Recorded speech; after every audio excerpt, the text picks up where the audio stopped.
Oh my God. Come on, man. How am I not gonna remember that? It was from the movie, man. Hola, mi gente, te habla Nicky Jam, and this is MTV Test of Time.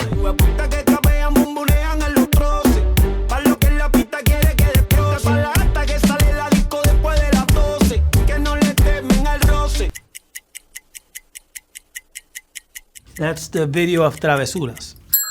Because I didn't have a house like that in that time. I mean, I was having success, my songs were hitting really big, but I was just capitalizing that. I was just started to capitalize, so I didn't have money for a house like that in that moment. I think I always dream about stuff like that, you know? And that's why I did the video. Like in those days, I was like co-director of these videos because I would like do the story and because of things like that, because I dreamed about stuff like this and having this lifestyle and being this guy, and the dream came true. I mean, I bought my Lambo in Miami, I bought the house, I did everything. So, you know, I'm just, you know, bringing that energy, you know? Enrique wanted to do the remix of Travesura, and that's when I said, no, I have something better. That was El Perdón. This song hit so big, everybody wanted to be on it. If you listen, you have Arcángel, Zion, J Balvin, De La Ghetto. It was huge, you know? It was one of the biggest remixes I've done in my whole career, and I had fun with it.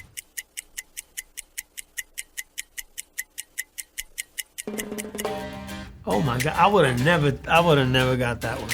I would have never got that one. That one was really difficult because the hand doesn't really say anything. There's not like a tattoo or something that will let you know that's Shakira, and Shakira doesn't really have tattoos. And that whole thing that I had on, that wristband thing, it looked like I was in a party. Like it really confused me for real. You guys got me with this one. I think she was coming out with her album, and I sang the song that I had with her in that moment, and I was invited to the release party of that album. No, and the collaboration was insane. I mean, I went to Spain to collab with her and went to her house, went to her studio. It was unreal, you know? I mean, I'm a big fan of Shakira since I was a kid. What man wasn't until this day? And she's very professional. She made me record the song like 150 times.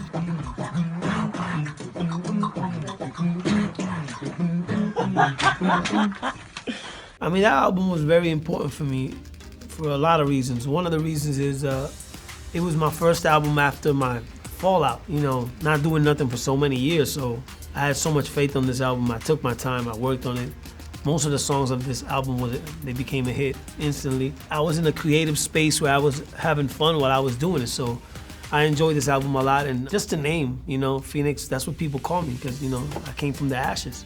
These kids say they got it easy, you know, and it's just a blessing. You know, it's good that you have your own platform. You don't have to depend on nobody to come out with your music, you know. It makes you, when you sit down with a record label, have something to negotiate about. So that's what happened to me. Before I signed with a record label, I already had so much following on Instagram and so much following on social media that automatically, when I sit down with the record label, it's like, what could you do for me? Because I'm already doing everything. Wait a minute, what the? Oh my God. Come on, man. How am I not gonna remember that? It was from the movie, man. That's from the Bad Boy 3 movie. And that moment was a crazy moment because that's when I escaped from the club and I'm just driving that motorcycle 100 miles per hour and shooting people and shooting guns and shooting cars and shooting everything I can. I'm about to serve this right now. That was a very crazy scene, and it's a very long scene as well, because normally when an artist come out in a movie, they give them like so little to do, but in this movie they gave me a lot. It was awesome for me. A lot of people have like that taboo thinking that playing yourself is easy, but I don't think so. I think you do have to know how to act. Let's say you're not a person that really likes to act. You really have to like it. You really have to play, you have to enjoy it. You have to be not awkward looking at that camera, even if you're playing yourself. Lorenzo is a street dude, so for me that's very easy because I was raised in the streets, I was raised in the ghetto, and guys like Lorenzo is what I was used to. They were my neighbors, my friends, my brothers, my everything. So for me, it was easy to play Lorenzo. I remember today that I was sitting in a car with both of them. We was in a scene where they were gonna save me, all my guys. It was like 40 guys in motorcycles with guns. And we're waiting there. We wait like an hour to start filming, and I was sitting there in that car. I was like, I can't believe I'm here with Will Smith and Martin Lawrence in the car, working with them. how did I end up here? You know, me being a guy from the smallest town of Massachusetts, it's called Lawrence, it's very small. You know, coming from that to doing movies in Hollywood and, you know, working with Vin Diesel, Will Smith, all these people, it's just unreal. What I learned about Will Smith is just, the guy is very professional. The guy really knows how to connect with people. That humor, that sense of humor he has it all day on set too. So the guy is really always happy, he's upbeat. You know, he has a lot of charisma. And that charisma is something that I could identify myself with it, because I have that too. You know, they call me the soul of the party, you know what I'm saying? When I'm in a party, you know I'm there. I make everybody laugh, I make everybody have fun.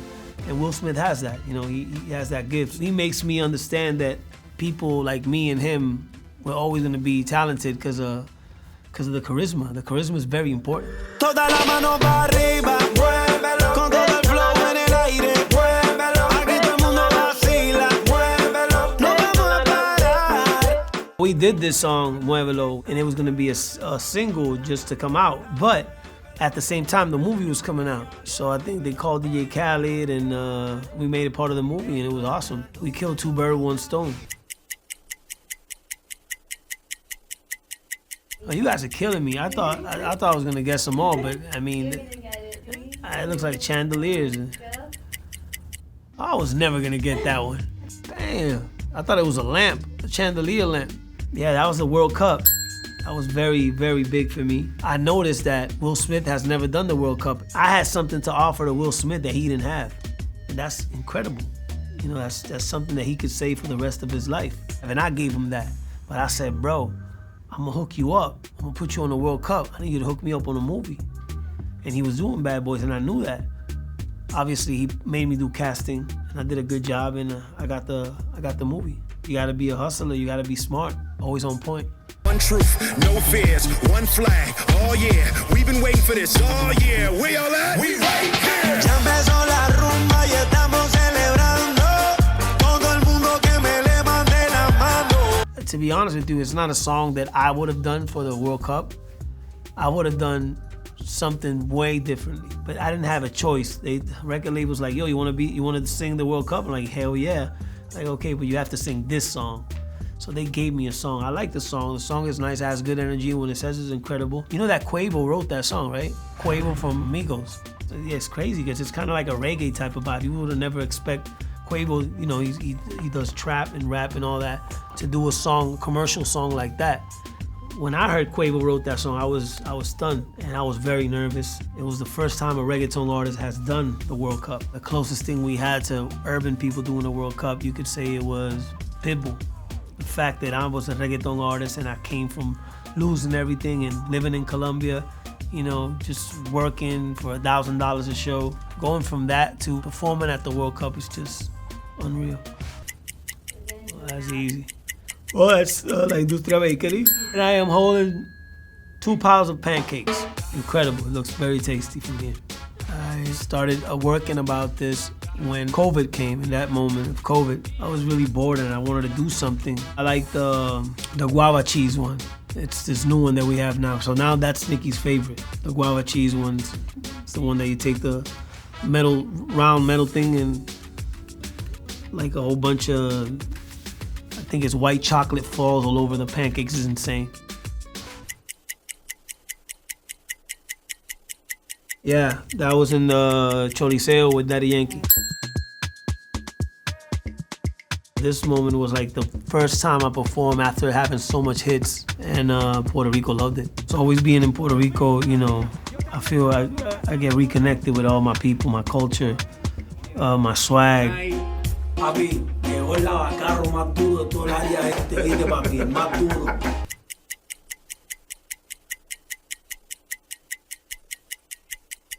Oh yeah, that's when they gave me the World Hall of Fame award in Billboards, and my dad gave it to me. I didn't know my dad was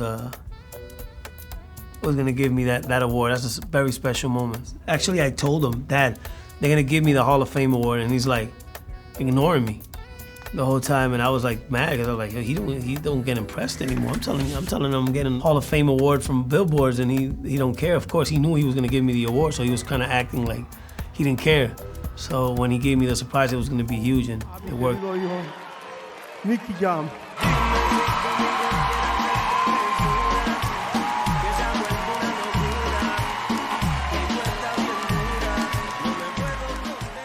The feeling of getting that award for me is everything. You know, I'm 43 years old.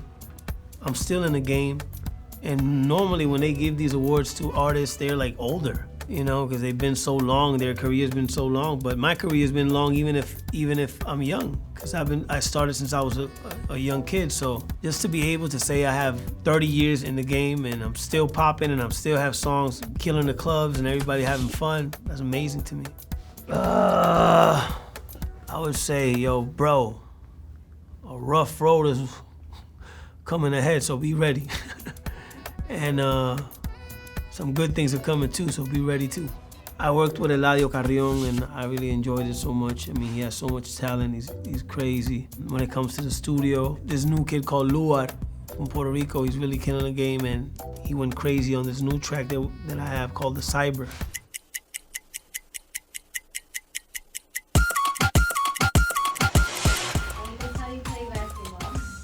That's a tough one. You can tell because of the follow through when I shoot. Yeah, that was, if I'm not wrong, that was in Chi-Town. I think it was Chicago. Yeah, that was in Chicago. Yeah, I remember that. I went there, performed. It was an awesome party. I had fun. Soon we're starting with the Insomnio tour all around the States. It's gonna be the US tour.